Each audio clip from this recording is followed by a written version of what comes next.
Hello.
Narayan.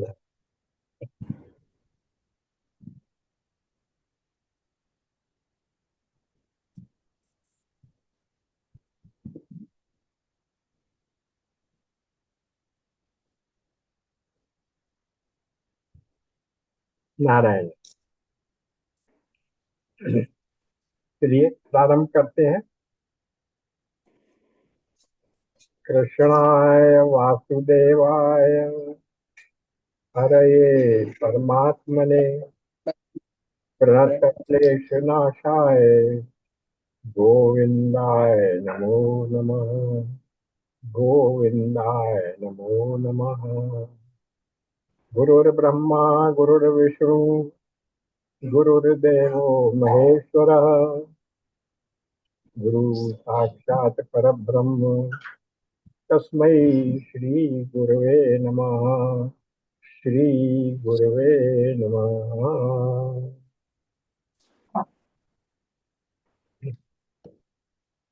विवेक चूड़ामणि का अध्ययन हम लोगों ने प्रारंभ किया है और मंगलाचरण वाला श्लोक हम लोगों ने पूरा कर लिया था, इंट्रोडक्टरी। उसके बाद श्लोक संख्या 2 आता है, ब्रह्म निष्ठा का महत्व। इससे पहले मैं एक बात और बता दूं कि ये जो कमेंट्री है, इसके अतिरिक्त एक संक्षेप में गीता प्रेस से विवेक चूड़ामणि और उसका हिंदी अनुवाद प्रकाशित है, वो जो इस तरह से संक्षेप में है। ये पुस्तक गीता प्रेस की किसी भी दुकान पर मिल जाएगी, तो इससे बहुत सुविधा हो जाएगी। आप लोग इसी से पढ़ें और व्याख्या हम लोग यहाँ अपने इस सेशन में व्याख्या करते रहे। तो अब दूसरे श्लोक को देखते हैं, ब्रह्मनिष्ठा का महत्व। अर्थ क्या है इसका? अर्थ ये किया गया, श्लोक बहुत बड़ा है पर अर्थ ये है, जंतुनाम नरजन्म दुर्लभम। जीवों को प्रथम तो नर जन्म ही दुर्लभ है, उससे भी पुरुषत्व और उससे भी ब्राह्मणत्व मिलना कठिन। नर का जन्म मिला और उसमें भी पुरुष की जाति मिली और उस पुरुषों में भी की ब्राह्मण का आश्रम मिला। ब्राह्मण होने से भी, ब्राह्मण भी है, लेकिन प्रत्येक ब्राह्मण धर्म को पालन करने वाला नहीं होता। इसलिए कह रहे हैं ब्राह्मण होने से भी वैदिक धर्म का अनुगामी होना, वैदिक धर्म को मानने वाला हो और उसमें भी विद्वत्ता और विद्वान भी हो, ये होना कठिन है। और इतना सब कुछ होने पर भी आत्मा अनात्मा का विवेक, सम्यक अनुभव और ब्रह्मात्म भाव से स्थिति, ब्रह्म और आत्मा की एकता मानते हुए स्थिति और मुक्ति, ये तो करोड़ों जन्मों में किए हुए शुभ कर्मों के परिपाक के बिना प्राप्त हो ही नहीं सकते।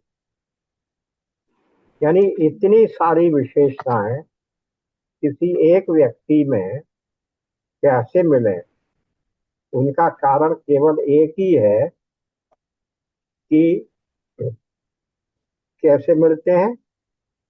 पुण्य विना लभ्यते, करोड़ों जन्मों में किए हुए शुभ कर्मों के फल के बिना प्राप्त नहीं हो सकते। अब इसकी थोड़ी और व्याख्या देख लीजिए कि ये तो क्लियर है कि एक के बाद एक के बाद एक कठिनता वो बताते जा रहे हैं। सबसे पहले मनुष्य का जन्म मिलना, मनुष्य योनि, फिर उसमें भी ब्राह्मण, ब्राह्मण में भी तो उसमें भी पुरुष, उसके बाद वो ब्राह्मण, ब्राह्मण में भी विद्वत्ता हो, वैदिक धर्म को जानने वाला हो, और ये सब मिल भी गए तो फिर वो श्रुति के अनुसार सारगर्भित तथ्य को समझने वाला भी हो। इसके बाद वो क्या करे फिर? अगर वो श्रुति के सार को समझेगा तब आत्म अनात्म विवेक उसमें आएगा।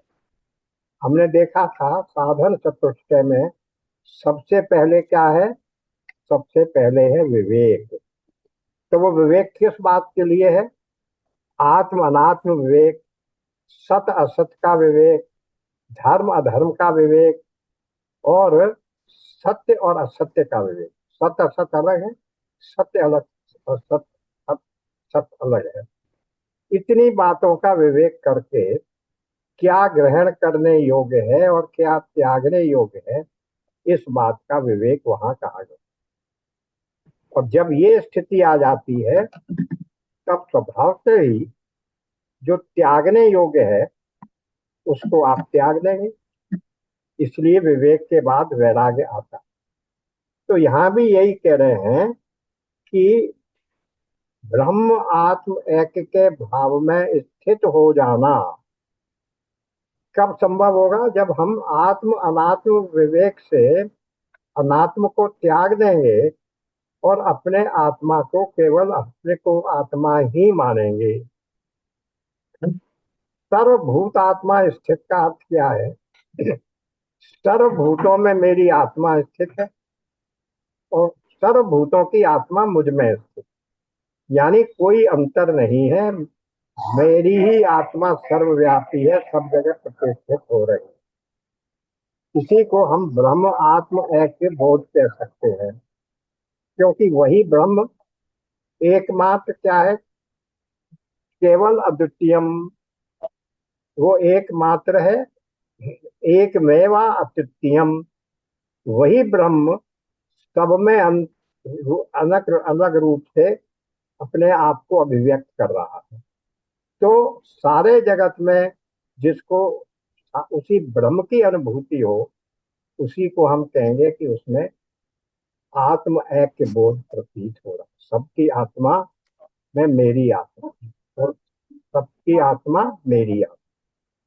इस प्रकार से इस तथ्य को शंकराचार्य जी ने सबसे प्रारंभ में ही कह दिया कि अगर हमें कुछ करना है, मोक्ष की प्राप्ति करनी है, तो हमें इस बात के लिए प्रयत्न करना पड़ेगा कि हम विवेक के द्वारा आत्म अनात्म का विवेक करके अनात्म वस्तुओं को त्याग कर आत्म वस्तु को ग्रहण करें।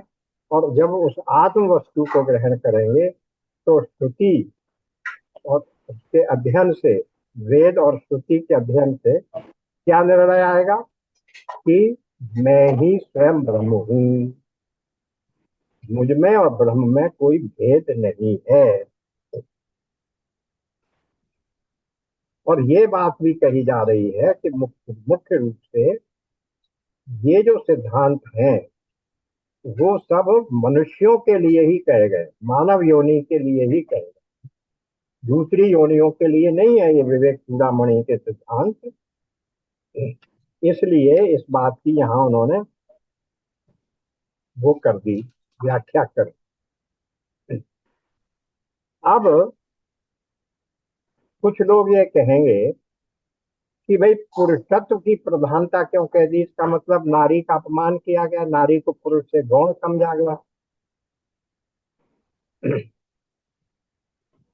तो ये बात जब कही गई थी कि किस व्यक्ति में कितनी योग्यता हो, उस समय देह की आकृति का वर्णन नहीं किया गया। शरीर से किसी प्रकार की वेदांती साधना संभव ही नहीं है। वेदांत की साधना क्या है? चिंतन, मनन, निधिध्यासन। और ये किसी भी स्वस्थ मन और बुद्धि वाले के द्वारा ही संभव हो सकता है। इसलिए वहां पुरुष देह और नारी देह की बात का अंतर नहीं किया जा रहा।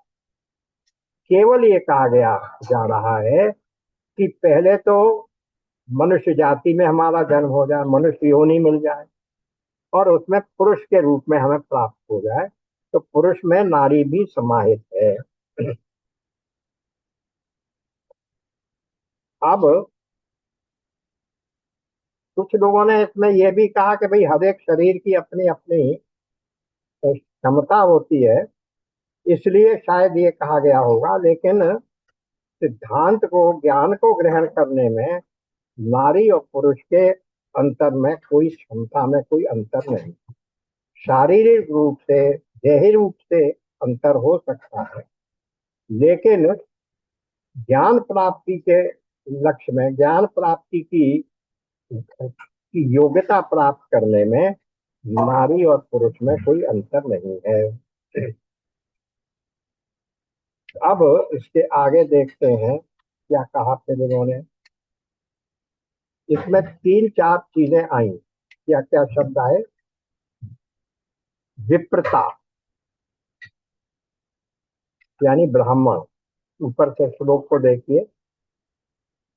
पहले तो आया जंतु नाम नर जन्म, व्यक्तियों में पैदा होने में नर का जन्म मिल गया हमें। बड़े भाग मानुष तन पावा, जो स्वामी जी ने भी यही कहा, ये दुर्लभ है। फिर पुरुषत्व, ततो विप्रता। अभी पुरुषत्व की बात हमने कर ली और विप्रता का मतलब है ब्राह्मण। तो ब्राह्मण का अर्थ ये समझाया गया था कि केवल ब्राह्मण के वंश में जन्म लेने वाले को ही मुक्ति की प्राप्ति होगी। लेकिन हमारे वैदिक सिद्धांत में इस तरह की कोई बात नहीं है। जन्म को भगवान ने ये भी कहा कि ये जो आश्रम मैंने बनाए और उनको मैंने किसके आधार पर बनाया? मैंने कर्म के आधार पर बनाया। कर्म के आधार पर वर्ण और आश्रम बनाए गए। तो इसलिए ऐसा कुछ नहीं है कि ब्राह्मण के वंश में पैदा हुआ व्यक्ति ही ब्राह्मण माना जाएगा यदि उसमें ब्राह्मणोचित योग्यताएं नहीं हैं। तो ये बात कि ब्राह्मण के वंश में जन्म लेने वाले व्यक्ति को ही मोक्ष मिलेगी, इसको वैदिक सिद्धांत स्वीकार नहीं करता। फिर इसके बाद क्या बात आई कि वो ब्राह्मण कौन हो गया? वो जिसमें विद्वत्ता हो, जो श्रुति को समझता हो। फिर आया वैदिक धर्म मार्ग परता।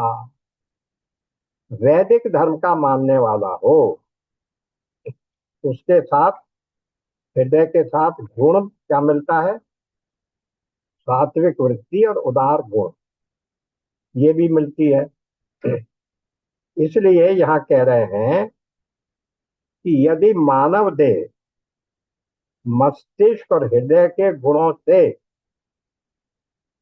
के प्राप्त होने पर भी अपनी मुक्ति के लिए उपाय नहीं करता है तो ये सब साधन निरर्थक हो जाएंगे। इसलिए वो कह रहे हैं कि वैदिक धर्म के अनुसार उसको आचरण करना चाहिए। अब ऐसा करने से क्या होगा? धर्म का अर्थ होता है जो नियम बताए गए, विहित कर्म, उनको धर्म कहते हैं।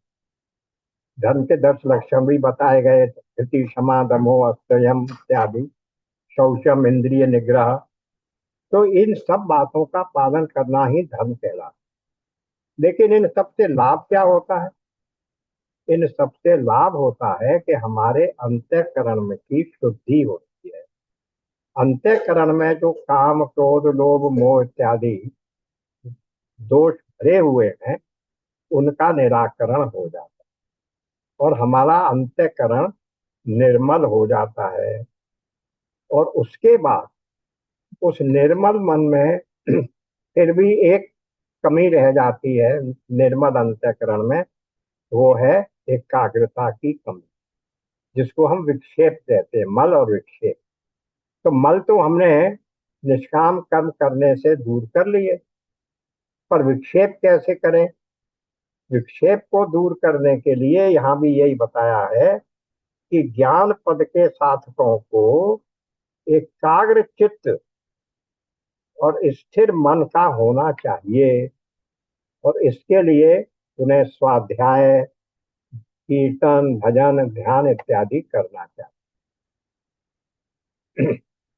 फिर आएगा इन सब का परिणाम क्या होगा? विद्वत्वम। जब ऐसा व्यक्ति अपने चित्त की एकाग्रता को विकसित करके, अपने मन की चंचलता को, विक्षेप को दूर करके शुद्ध हृदय वाला और एकाग्र चित्त वाला हो जाता है, तब क्या मिलता है? तब वो ज्ञान को प्राप्त करने का अधिकारी हो। कौन से ज्ञान को प्राप्त करने का अधिकारी होता है?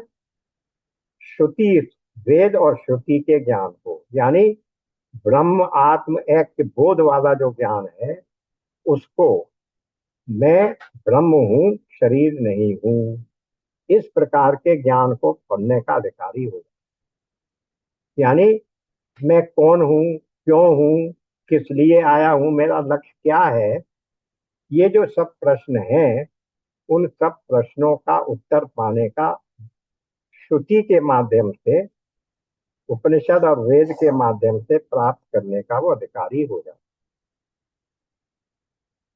है। इस प्रकार से आत्म विकास के इन चरणों को बताते हुए भगवान शंकराचार्य ने ये कह दिया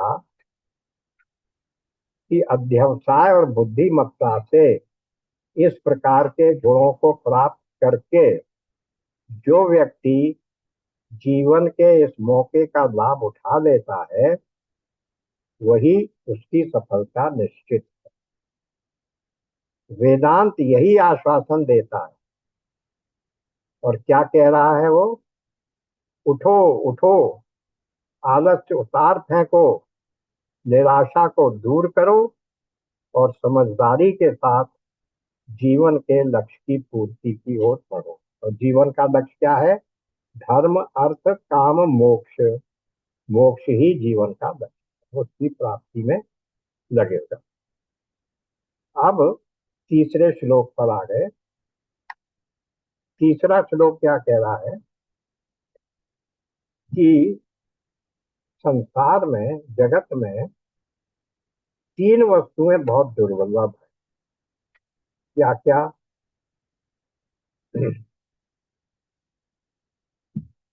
मनुष्यत्वम, मुमुक्षुत्वम और महापुरुष संश्रयणम। ये तीन वस्तुएं बहुत दुर्लभ। अब आप ये देखिए कि इसके दूसरे श्लोक के बाद ही ये बात आ गई, उसी का ये कंटिन्यूएशन है, समझिए। क्यों? सबसे पहले जब ऊपर भी कहा कि ब्रह्म की निष्ठा में जंतु नाम मनुष्यत्वम, वहां भी यही कहा था कि सबसे पहले तो मनुष्य जाति में उत्पन्न हो जाना, मनुष्य की योनि प्राप्त कर लेना। वही यहाँ भी कह रहे हैं कि मनुष्य की योनि प्राप्त करना भी एक दुर्लभ बात है। बड़ी कठिनाई से, हमारे पुण्य कर्मों के प्रभाव से मनुष्य की योनि की प्राप्ति हो, तो इसलिए उसको कहा दुर्लभ। दूसरी चीज क्या है? मनुष्य तो पैदा हो गए, यानी दो हाथ दो पांव के जंतु के रूप में हम पैदा हो गए। दूसरे श्लोक में देखिए शब्द क्या प्रयोग किया था? जंतु नाम ही प्रयोग किया था वहां उन्होंने।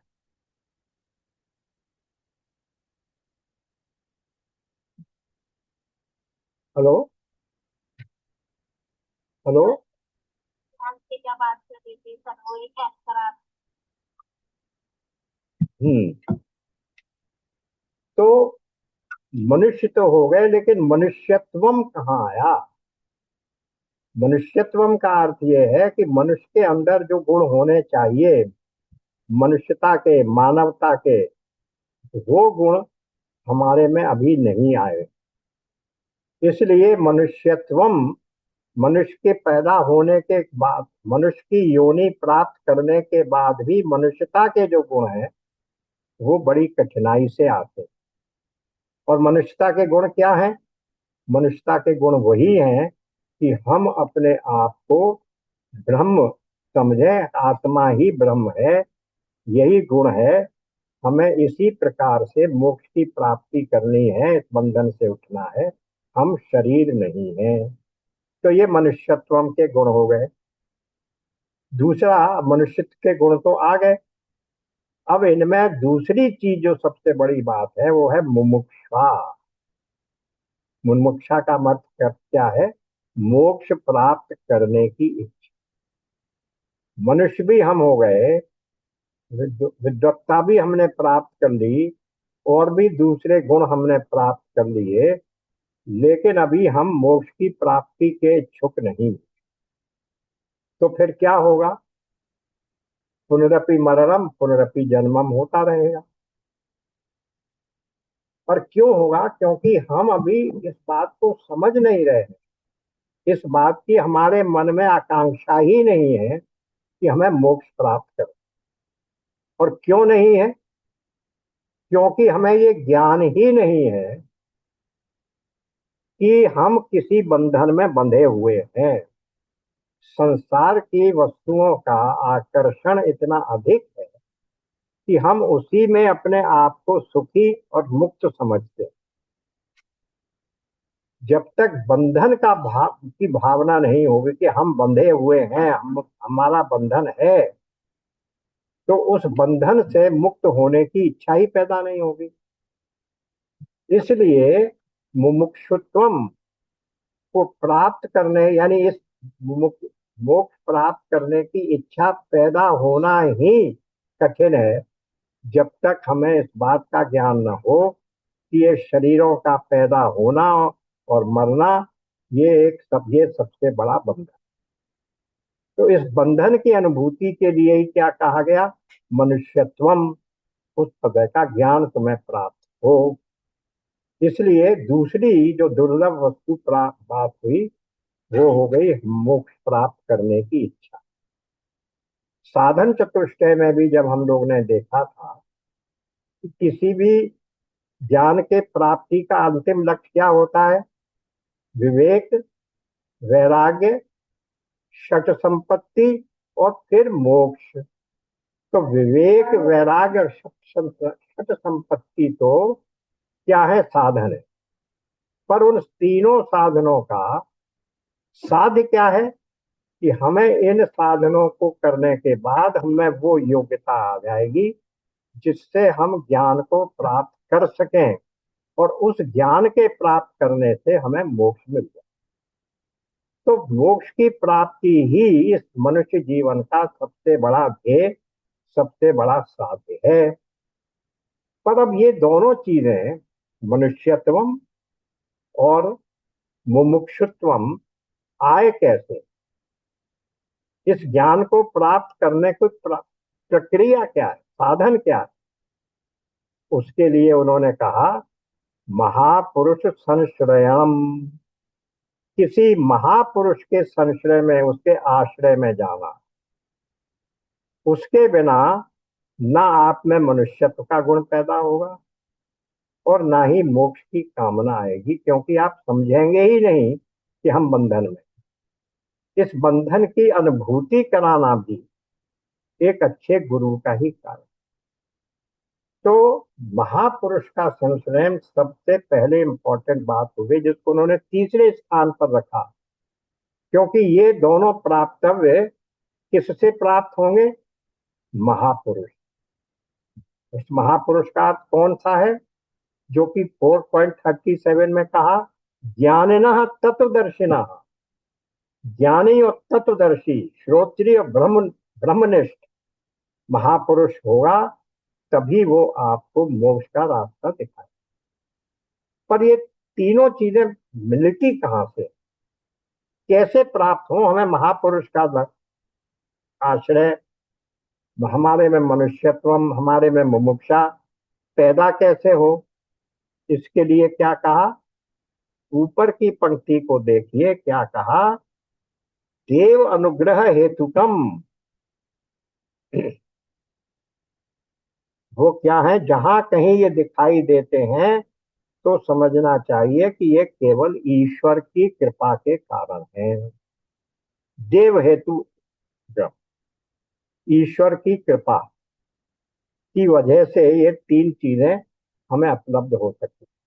यद्यपि ये दुर्लभ हैं, पर इस दुर्लभता को प्राप्त करने का भाग्य, सौभाग्य किसको प्राप्त होता है?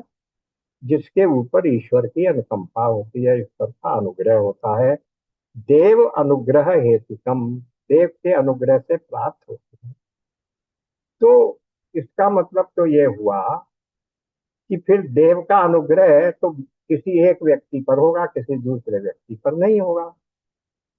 तो क्या शंकराचार्य जी वैदिक सिद्धांत का प्रतिपादन करते हुए ये कह रहे हैं कि हमें किसी सगुण साकार ईश्वर की कृपा के ऊपर निर्भर रहना है, उसकी साधना करें, भजन करें, हरे राम का भजन वो करते रहें, जप करते रहें, तब हमें ये सब प्राप्त होगा? नहीं।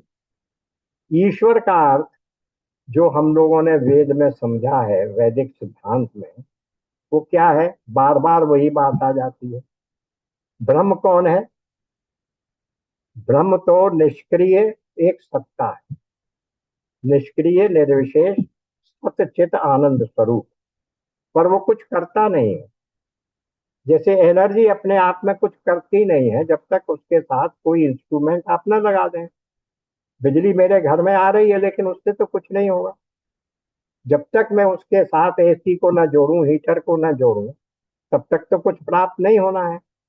तो इसी तरह वो ब्रह्म जो है वो कुछ करता नहीं, निष्क्रिय है, निर्विशेष है, पर अपने आप में सत चित आनंद स्वरूप है। अब इस सत चित आनंद स्वरूप ब्रह्म में जब उस माया का अध्यास हो गया, माया की उपाधि उसने ग्रहण कर ली, तब उसका नाम क्या हो जाता है? ईश्वर। ईश्वर कौन है? मायोपाधिक ब्रह्म का नाम ही ईश्वर। और वही ईश्वर इस जगत की क्या करता है? उत्पत्ति, स्थिति और प्रलय, और हमारे आपके कर्मों का फल दाता। तो ये जो बात हो रही है कि ईश्वर की कृपा से, उसका अर्थ क्या है कि ईश्वर की जो कृपा होगी, उस ईश्वर की जो हमारे कर्मों का फल दाता है, वो क्या अपने मन से कर देगा, ऊट पटांग हिसाब से कर देगा? हमारे अपने कर्मों के हिसाब से ही तो हमें फल मिलेगा। इसलिए ये जो यहाँ कहा जा रहा है कि ईश्वर की कृपा के रूप में हमारे ऊपर प्रकट होता है, उसका अर्थ केवल ये है कि हमारे अपने कर्म जो हैं, उन सत्कर्मों के प्रभाव से ही हमें ये तीन चीजें प्राप्त होती। 13वें अध्याय में ये बात कही गई है कि मनुष्य योनि कैसे मिलती है? पूर्व जन्म के सत्कर्मों के हिसाब से मिलती। तत्वबोध में भी हमने यही पढ़ा, तत्वबोध तो हमने किया था, तत्वबोध में भी यही पढ़ा कि ये मनुष्य योनि, मनुष्य का जीवन कहाँ से मिलता है? सत्कर्मों के प्रभाव से मनुष्य योनि प्राप्त होती। तो वो सत्कर्मों के प्रभाव से ही हमें ये मनुष्य योनि प्राप्त हुई। उस मनुष्य योनि में भी हमें क्या आया? हमें मुमुक्षा आई, क्योंकि हमारे कर्म ही ऐसे थे, और उसके उसी के कारण से हमें वो साधन भी प्राप्त हो गया महापुरुष का, जिसके कारण से हमें वो ज्ञान प्राप्त हो गया जिससे हम मोक्ष को प्राप्त कर सकते। ये बात इस तरीके से आएगी। इसको हम ये नहीं कह सकते भक्ति मार्ग के साधन के हिसाब से कि भगवान की पूजा में ध्यान लगाया, जप किया, 1000 जप, 2000 जप, और भगवान की कृपा हम पर हो गई और हमें ये तीनों गुण उपलब्ध हो गए। ये गुण उपलब्ध उसी को होंगे, ईश्वर की कृपा उसी पर होगी जिसके कर्म अच्छे होंगे। देखिए, ये बात हम पहले गीता में भी कर चुके हैं। 8वें अध्याय में क्या आया कि जो व्यक्ति जैसे कर्म करता है और मान लीजिए उसकी साधना पूरी नहीं हुई, तो अगले जन्म में ऐसा नहीं है कि वो जीरो हो जाता है, he has to start from square one. उसको वहीं से स्टार्ट करना पड़ता है जहां उसने छोड़ा था। और इसलिए उसका जन्म कहाँ हो जाएगा? या तो ऐसे श्रीमंतों के, धनवानों के, अच्छे व्यक्तियों के में होगा जहां उसको अपनी साधना पूरी करने का अवसर प्राप्त हो सके। या दूसरा क्या होगा? किसी ऐसे विरक्त सन्यासी के यहाँ होगा, जहां उसको ये वातावरण मिले तो वो अपनी साधना को पूरा करे।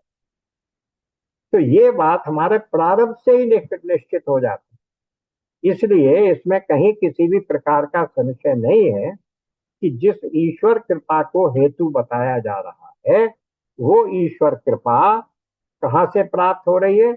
हमारे अपने ही कर्मों के फल का नाम ही ईश्वर की कृपा। ये बात यहाँ स्पष्ट समझ लीजिए। अब क्या आ गया? अब चौथा श्लोक आया। चौथा श्लोक क्या कह रहा है? चौथा,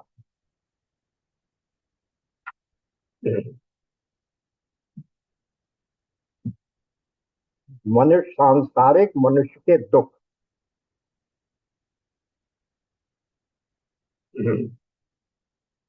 किसी प्रकार इस दुर्लभ मनुष्य जन्म को पाकर, और उसमें भी जिसमें श्रुति के सिद्धांत का ज्ञान होता है, ऐसा पुरुषत्व पाकर जो मूल बुद्धि अपने आत्मा की मुक्ति के लिए प्रयत्न नहीं करता, वो निश्चय ही आत्मघाती है।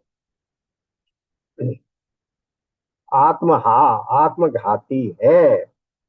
वो असत में आस्था रखने के कारण अपने को नष्ट करता है।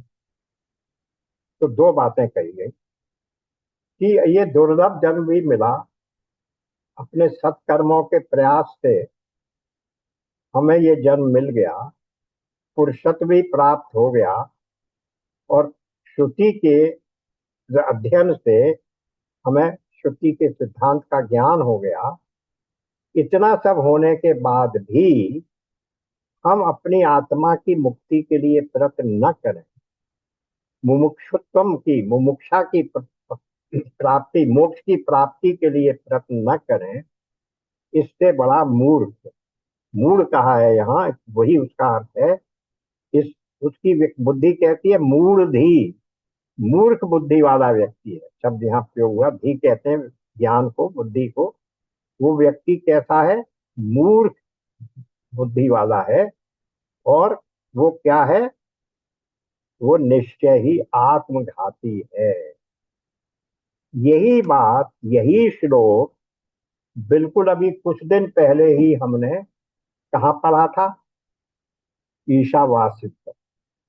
वहां भी यही शब्द आया था, आत्महंता है वो। वहां शब्द था आत्महंता, यहाँ है आत्मघाती। बात अर्थ वही है। अपनी स्वयं की आत्मा का अपना हनन करता है। अपनी आत्मा का हनन कौन करता है? कोई नहीं करता। लेकिन जो मूढ़ व्यक्ति है वो करेगा। और आत्मा के हनन का मतलब क्या है? जो मोक्ष की प्राप्ति का साधन तुम्हें मिल गया, तीसरे श्लोक के अनुसार जो तीन दुर्लभ वस्तुएं तुम्हें प्राप्त हो गई, उनके प्राप्त होने के बाद भी यदि तुम मोक्ष की कामना में नहीं लगते, तो तुमसे बड़ा मूर्ख कौन है? क्योंकि इन तीनों वस्तुओं के प्राप्ति के बिना तुम मोक्ष की साधना नहीं कर सकते, मोक्ष की प्राप्ति नहीं कर सकते। इसलिए कहा गया कि ऐसा व्यक्ति मूर्ख है, मूढ़ बुद्धि वाला है। और फिर क्या कहा गया? कि वो स्वयं ही अपनी ही आत्मा का हनन कर रहा है। वैसे तो देखिए, आत्मा का तो कभी हनन हो नहीं सकता। अब यहाँ जो ये दोनों शब्द जो है कॉन्ट्रेडिक्टरी है। दूसरे अध्याय में सारा एफर्ट 19वें श्लोक से लेकर 27वें तक यही तो रहा कि आत्मा का हनन नहीं हो सकता।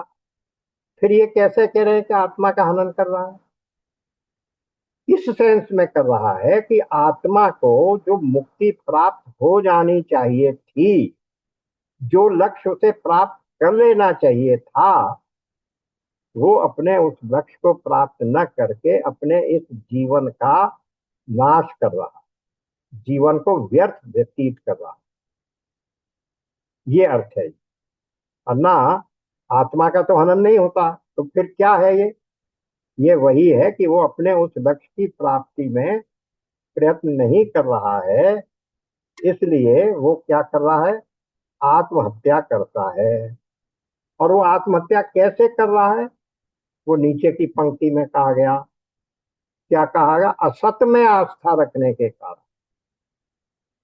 जो सत नहीं है, जो असत वस्तु है, जो जगत मिथ्या है, उस जगत मिथ्या जगत में क्या कर रहा है?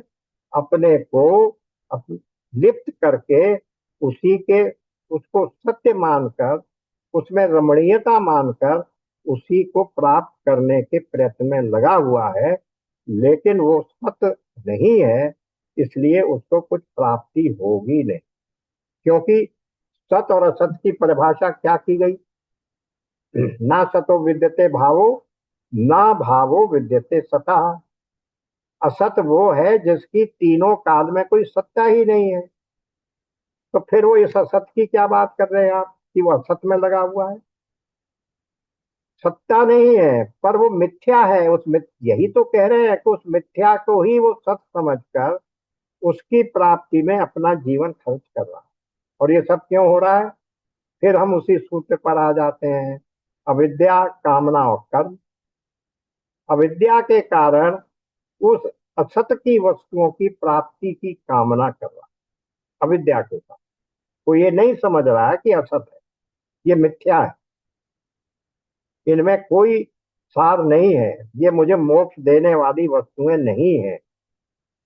इनके लिए प्रयत्न कर रहा है। प्रयत्न करने का मतलब हुआ कर्म कर रहा है। तो वही कर्म अच्छे होंगे या बुरे होंगे, उनको भोगने के लिए फिर एक योनि चाहिए। शरीर को भोगायतन कहा गया, इसीलिए कहा गया है कि शरीर के माध्यम से ही उन अच्छे बुरे कर्मों का फल दिया जाता है। तो वो इसलिए असत में आस्था रखने के कारण वो अपने जीवन के, मनुष्य जीवन को व्यर्थ कर रहा है। आत्मा का हनन करने का तात्पर्य, क्योंकि आत्मा तो सदा ही है। आत्मा का हनन यही है कि जो तुम्हें मिल सकता था, उसकी प्राप्ति से तुम अपने आप को जानबूझकर वंचित कर रहे हो। बल्कि जानबूझ तक नहीं, मूर्खता के कारण, अज्ञान के कारण, अविद्या के कारण अपने को वंचित कर रहे हो। तो इस प्रकार आत्मा की दृष्टि से कोई आत्महत्या नहीं है, पर नित्य प्रति की जिंदगी को देखते हुए आचार्य शंकर ये कह रहे हैं कि वो अपने नित्य प्रति की जिंदगी में इस प्रकार का काम करके, असत की पहचान करके, वो आत्मा को कुछ नहीं होता, परंतु भोग जीव की नियति है। और जीव उन भोगों को भोग कर निरंतर उसी में पड़ा रहता है, पुनरपि मरणम पुनरपि जन्म। जबकि उसको मुक्ति मिल सकती थी, जीवन समाप्त हो सकता था। मनुष्य का सबसे बड़ा दुख क्या है? जीवत्व ही तो है। यही अभी हम 5वें अध्याय कर रहे हैं, उसमें देख चुके हैं हम। जीवत्व ही सबसे बड़ा दोष है, सबसे बड़ा कष्ट, दुख है। और क्योंकि उसी में हम कर्तापन अपने ऊपर आरोपित कर लेते हैं, और अगर हम कर्ता हैं तो उसका फल हमें ही भोगना पड़ेगा, तो हम भोक्ता भी हो जाते हैं।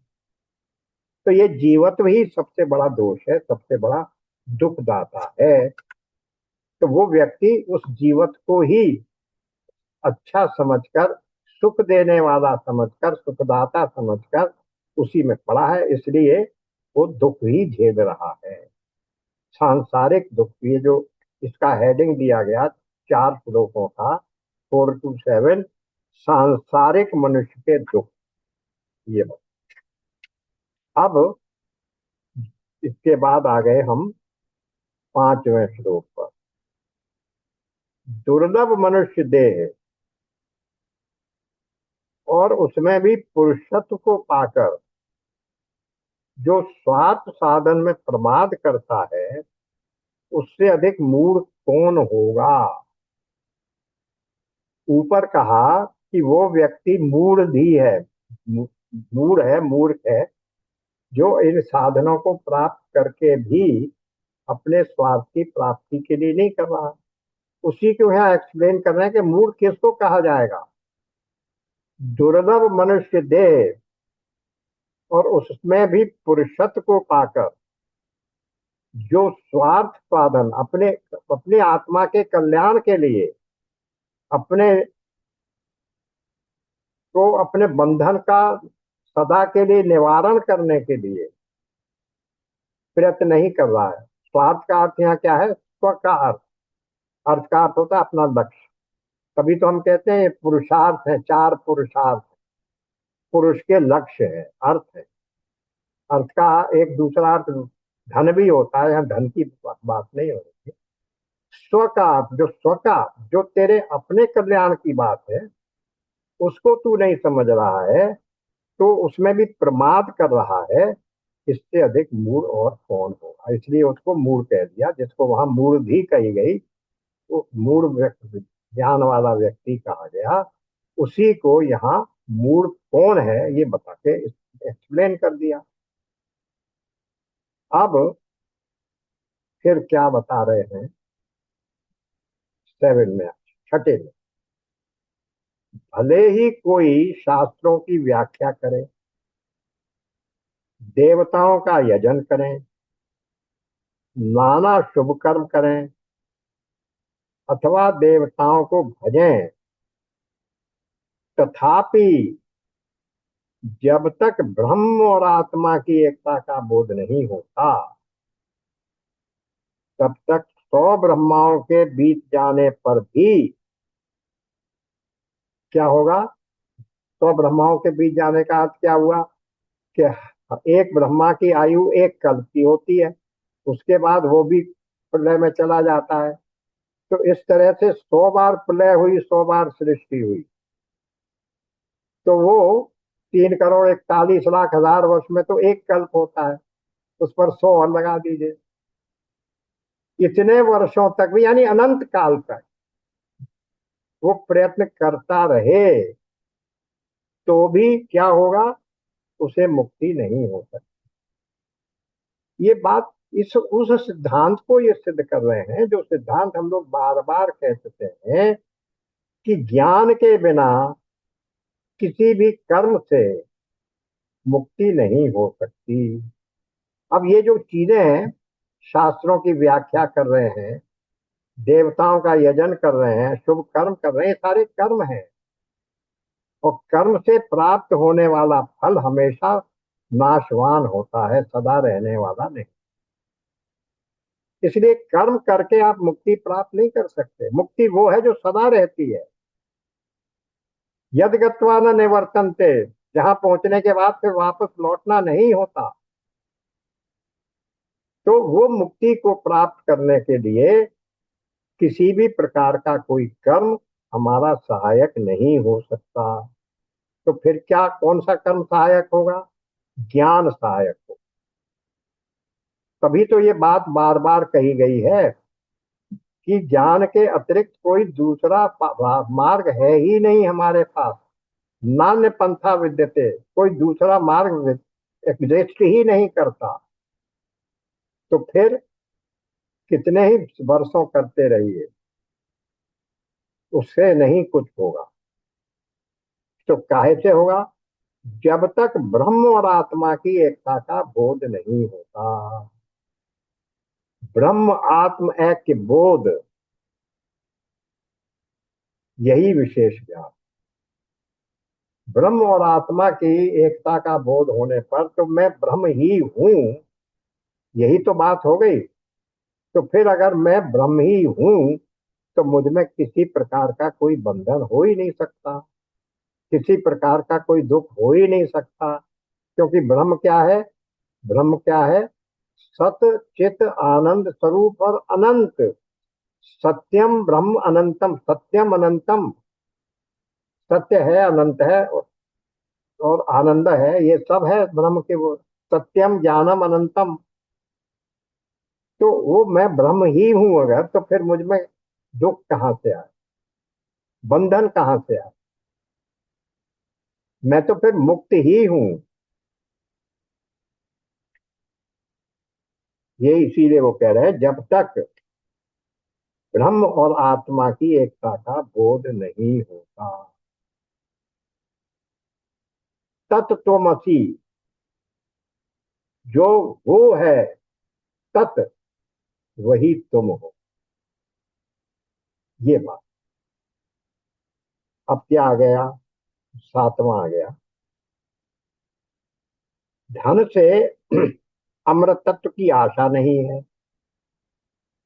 यह श्रुति मुक्ति का हेतु कर्म नहीं है, ये बात स्पष्ट बतलाती है।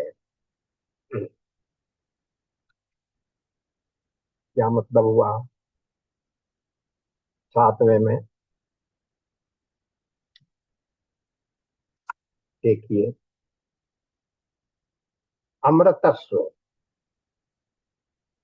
धन से अमृतत्व की, अमृतत्व का अर्थ क्या है? अमृतत्व का अर्थ है अमृत, अधन मृत, जिसकी कभी मृत्यु नहीं होगी। तो मृत्यु क्या वस्तु है? गीता के दूसरे अध्याय के 27 में क्या कहा? जातक ही ध्रुवो। What is that? ये आ गया।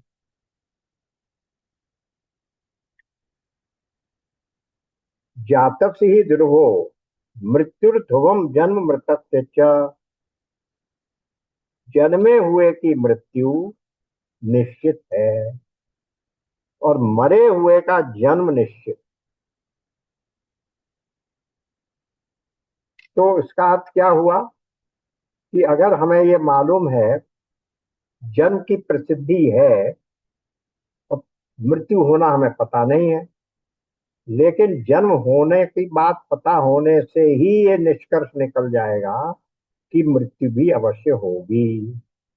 और हमें ये मालूम है केवल कि मृत्यु होते हुए हमने देखा, तो भले ही हमने जन्म नहीं देखा, जन्म भले ही प्रसिद्ध ना हो, हमारी नॉलेज में ना हो, पर निष्कर्ष ये निकालना पड़ेगा कि वो जन्म भी अवश्य होगा। तो यही बात वो कह रहे हैं कि धन से अमृतत्व की आशा नहीं हो सकती।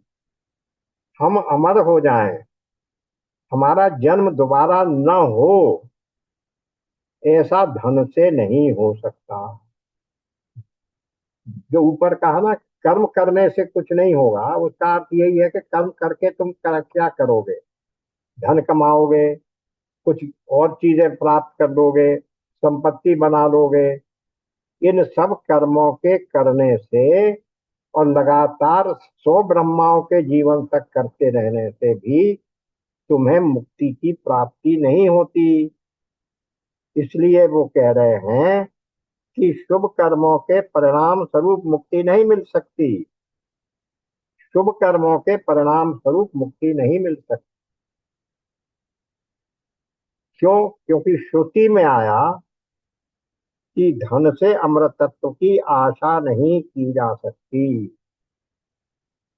अब यहाँ एक बात आई, श्रुति को क्यों ले आए?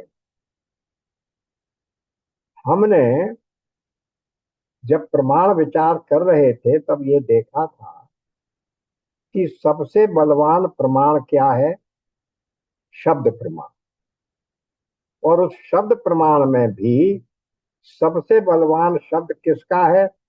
जो अपौरुषेय है। क्योंकि किसी भी पुरुष के द्वारा कहे गए आप्त वाक्य में, वहां शब्द प्रमाण की परिभाषा क्या की गई थी? आप्त वाक्यम प्रमाणम। आप्त पुरुष का वाक्य वाक्य वो प्रमाण माना जाए। फिर आप्त की परिभाषा क्या की गई? कि जिसमें चार दुर्गुण ना हो, चार कमियां ना हो। वो चार कमियां क्या थी? सबसे पहली तो कमियां थी प्रमाद, दूसरी कमी थी भ्रम, तीसरी कमी थी हमारे करणों की कमी, यानी हमारे जो करण हैं, बाह्य करण या अंतःकरण, वो उस बात को सही तरीके से नहीं समझ रहे। तो फिर वो गलत समझेंगे और गलत आचरण करेंगे, गलत आचरण कराएंगे। प्रमाद और आलस्य में अंतर क्या है? प्रमाद और आलस में अंतर यह है कि आलस्य वाला व्यक्ति काम को टालता रहे, करना नहीं चाहता। प्रमाद में अंतर यह है कि प्रमाद वाला व्यक्ति काम को टालना तो नहीं चाह रहा, पर वो अपनी पूरी क्षमता से उस काम को नहीं करता, बेगार की तरह उस काम को पूरा कर देता। तो हमारा ये प्रमाद है कि हम चले हैं ज्ञान की प्राप्ति के लिए, उसका प्रमाण ढूंढने के लिए, और हमने पूरा प्रयत्न ही नहीं किया। तो हमें कैसे उस वस्तु का प्रमाण प्राप्त हो जाएगा? इसलिए प्रमाद से भी नहीं होगा, भ्रांति से भी नहीं होगा। भ्रांति क्या है कि हमें जो बताया जा रहा है गलती से हमने कुछ और समझ लिया। ये हमारी गलती नहीं है, हमारी अंडरस्टैंडिंग की कमी है, लेकिन है, मनुष्यों में होगी, होती है। फिर तीसरा क्या बताया था? कर्मा पाटव। इसकी संधि विच्छेद करें तो क्या आएगा? करण अपाटव। हमारे ये जो करण है, बाह्य करण, अंतःकरण, ये पटु नहीं है, उनमें पटुता की कमी है। श्रोता जो कह रहा है वो मेरे कान सही नहीं सुन रहे, मेरी हियरिंग जो है अफेक्टेड है, तो मैंने उसको कुछ का कुछ समझा। तो अगर मैंने ऐसा किया तो ये किस कारण से हुआ? ये इस कारण से हुआ कि मेरे करण सही नहीं थे, और संकोच में मैंने पूछा नहीं दोबारा, कि साहब समझ में नहीं आया। तो ये करुणा पाठक हो गया। लेकिन सबसे मुख्य जो है, ये सब तीनों चीजें किसी व्यक्ति में नहीं है। सबसे मुख्य कमी क्या है? विप्रलिप्सा। अब विप्रलिप्सा का मतलब, अभी हम विप्र का अर्थ समझ रहे थे, ब्राह्मण वो नहीं, विप्र की लिप्सा नहीं, विधन प्रधन लिप्सा। जब लिप्सा के साथ प्र लगा दिया तो विशिष्ट हो गया। जब भी हम प्र लगा देते हैं, आचार्य में प्र लगा दिया, क्या हो गया? वो प्राचार्य बन गया। वचन में प्र लगा दिया तो वो प्रवचन हो गया। लय में प्र लगा दिया तो वो प्रलय हो गई। तो इसी तरह लिप्सा में प्र लगा दिया, और लिप्सा किसको कहते हैं? लिप्सा कहते हैं कुछ वस्तु को प्राप्त करने की आकांक्षा को, लालच को, लोभ को, स्वार्थ को। इसमें मेरी लिप्सा है, तो प्रलय प्रलिप्सा हो गई, बहुत विशेष लिप्सा। पर उतने ही पर संतुष्टि नहीं हुई, फिर क्या कह दिया? विशेष में विशेष और लगा दिया, विशेष प्रलिप्सा। जैसे हम कहते हैं ना, विशुद्ध घी, शुद्ध तो है ही पर विशेष रूप से शुद्ध है। तो इसी तरह वो लिप्सा है, प्रलय भी है, बहुत अधिक लिप्सा है, और वो भी विशेष रूप से लिप्सा है। तो ये बड़ा भारी कमी या दोष है, और ये दोष महान से महान व्यक्ति में भी हो सकता है, जिसका उदाहरण हम लोग युधिष्ठिर की बात से का दिया करते।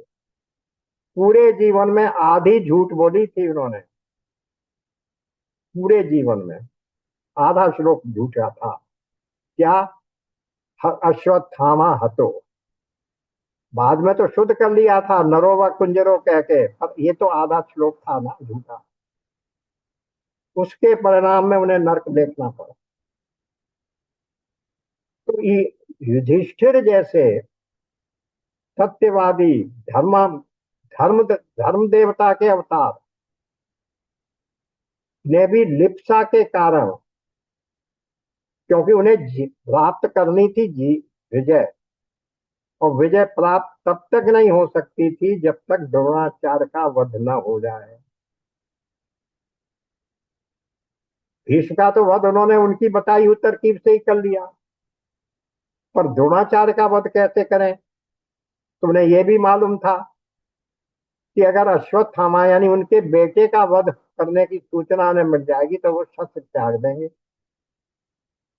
तो हवा फैला दी गई कि अश्वत्थामा मारा गया है। उन्होंने कहा नहीं, ऐसा नहीं हो सकता है। तो इसको मैं कहाँ जाके कंफर्म करूं? युधिष्ठिर ही एक सत्यवादी है, तो वो युधिष्ठिर के पास आ गए, और वहां युधिष्ठिर ने भी विजय की लालसा में, और द्रोणाचार्य का इस तरीके से वध हो संभव होगा, कह दिया अश्वत्थामा। तो उन्हें विश्वास हो गया, उन्होंने शस्त्र त्याग दिए, अपनी प्राण समाधि लगा दी, बैठ गए। तो विप्रलिप्सा एक ऐसा दोष है, हर एक में होता।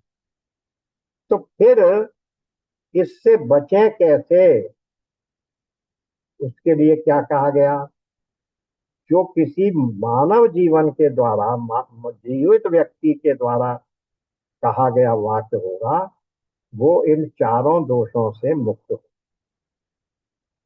तो हम अपने वेद और श्रुति को, उपनिषदों को अपौरुषेय मानते हैं, किसी पुरुष के द्वारा रचे हुए नहीं हैं। इसलिए उस प्रमाण को शब्द प्रमाण कह के सबसे बलवती प्रमाण माना। तो ये कह रहे हैं कि श्रुति कह रही है, क्या कह रही है, कि धन से अमृत तत्व की आशा नहीं की जा सकती। सभी उपनिषदों का सार क्या है? अमृत तत्व यानी मोक्ष, और अमृत तत्व के प्राप्त पर्याय के रूप में हम मुक्ति शब्द का प्रयोग करते हैं। तो वो मुक्ति भी धन से नहीं मिल सकती, ऊपर कह दिया कर्म से नहीं मिल सकती, यहाँ श्रुति ने कह दिया धन से भी नहीं मिल सकती। तो इसके, ये तो अकाट्य प्रमाण हो गया। और फिर उसके नीचे और क्या कह दिया?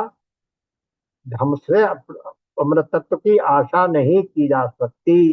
ये किसने कह दिया? श्रुति ने। इसलिए हमें इसे मानना ही पड़ेगा।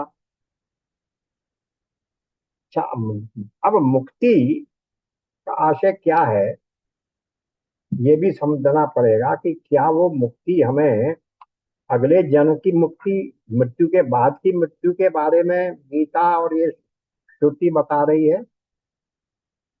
क्योंकि अगर वो अगले जन्म की कहानी है, मृत्यु के बाद हमें मुक्ति मिलेगी, तो ये तो उधार का सौदा हो गया। अगला जन्म किसने देखा है? चारवाक वाली बात हो गई, लेकिन समय बहुत आगे बढ़ रहा है। नेक्स्ट सेशन में हम इस पॉइंट से ही शुरू करें कि मुक्ति, मुक्ति की बात हम लोग कर रहे हैं, मोक्ष की बात कर रहे हैं। वो मोक्ष कब मिलना चाहिए, इसी जीवन में या इस जीवन के पतन के बाद? और कौन सा मोक्ष सही है? तब हम इस मोक्ष की कामना के लिए कितने इच्छुक होंगे, ये देखना है। क्योंकि अगर अगले जीवन में मिलनी है, मतलब मृत्यु के बाद मिलनी है, तो मृत्यु के बाद को तो किसी ने भी नहीं देखा। ना ही कोई ऐसा अभी तक लौट कर आया हो जो कह रहा हो कि मैं मुक्ति का अनुभव करके आ रहा हूं, क्योंकि आ ही नहीं सकता। अगर उसे मुक्ति मिल ही गई है तो आएगा कैसे? जीवन इज इम्पॉसिबल, मुक्ति की परिभाषा ही है। तो इसलिए कोई कंफर्मेशन तो है नहीं। तो इसलिए इन बातों को शास्त्र ने किस तरह समझाया है। भाई ये प्रश्न ऐसे नहीं है कि जो मेरे और आपके ही मन में उठ रहे हैं, ये प्रश्न सदा से विद्वानों के मन में उठते रहे, और उन्हीं प्रश्नों का उत्तर हमारे शास्त्रों में है, उसी को हम लोग देखते हैं। तो इसलिए आज इसको यहीं विराम देते हैं। ओम पूर्णमदः पूर्णमिदम पूर्णात् पूर्णमुदच्यते मुदच्यते पूर्णस्य पूर्णमादाय पूर्णमेवावशिष्यते।